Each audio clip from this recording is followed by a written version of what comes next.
जय रामापीर मित्रों, पहला भाग में तमे जोयुं के गरीब खेडूत हेमराज पर रामापीर नी कृपा वरसी हती। बीजा भाग में तमे जोयुं के एक अजाणिया साधुए हेमराज ने मोटी परीक्षा नी चेतवणी आपी हती अने गाम उपर अचानक संकटना वादळो घेरावा लाग्या हता। हवे शरू करिए भाग 3। गामना लोको गभरायेला हेमराजना घरे दौड़ी आव्या। हेमराज जल्दी चालो, अपना कुवामांथी पाणी ओछुं थवा लाग्युं छे।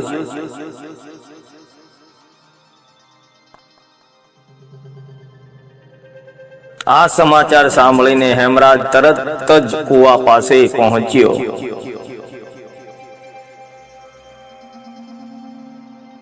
आखुं गाम त्यां भेगुं हतुं। जे कूवो वर्षोथी गामनी आशा हतो तेमां खरेखर पाणीनुं स्तर घटतुं देखातुं हतुं। लोकोना चेहरा पर फरीथी चिंता देखावा लागी। एक युवान बोल्यो, हवे शुं थशे? जो कूवो सुकाई जशे तो आखुं गाम मुश्केलीमां आवी जशे।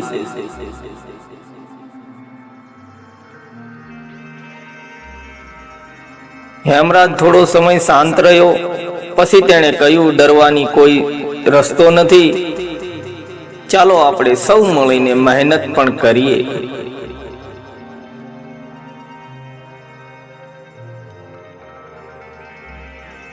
अने प्रार्थना पण करीए।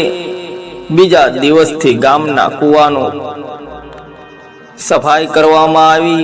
वृद्धो मंदिरमां भजन करवा लाग्या। महिलाओ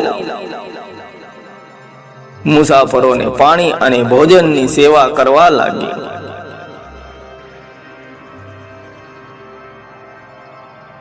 बाळको पण पोतानी शक्ति प्रमाणे मदद करवा लाग्या।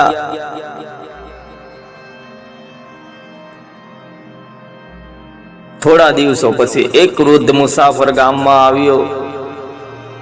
तेना कपड़ा धूळथी भरायेला हता अने ते खूब ज थाकेलो हतो। हेमराजे तेने प्रेमथी पाणी पीवडाव्युं, भोजन कराव्युं अने आराम करवा माटे जग्या आपी।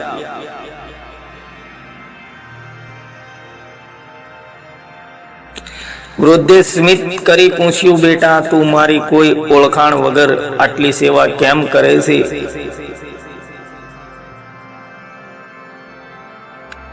हेमराजे जवाब आप्यो, मारा माटे दरेक मेहमान भगवाननो अंश से सेवा करवी ए ज साची भक्ति छे।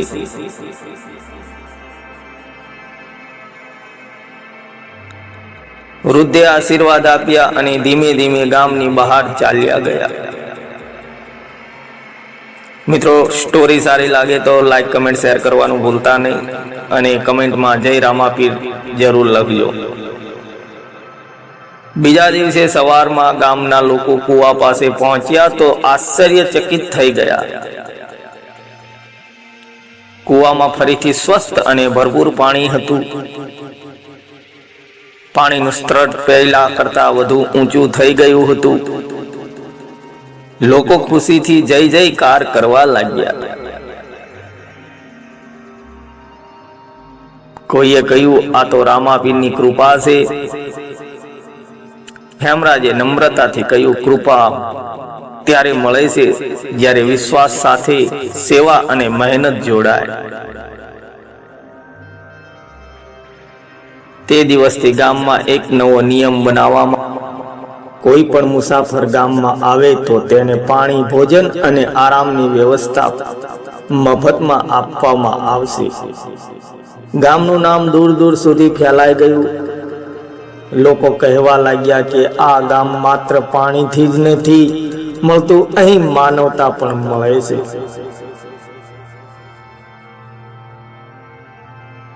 परंतु रामापीरनी कृपाथी सौथी मोटी परीक्षा हजू आववानी बाकी हती।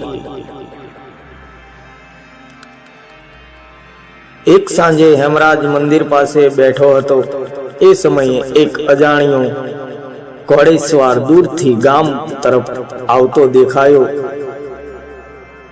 તેના ચહેરા પર ગંભીરતા હતી.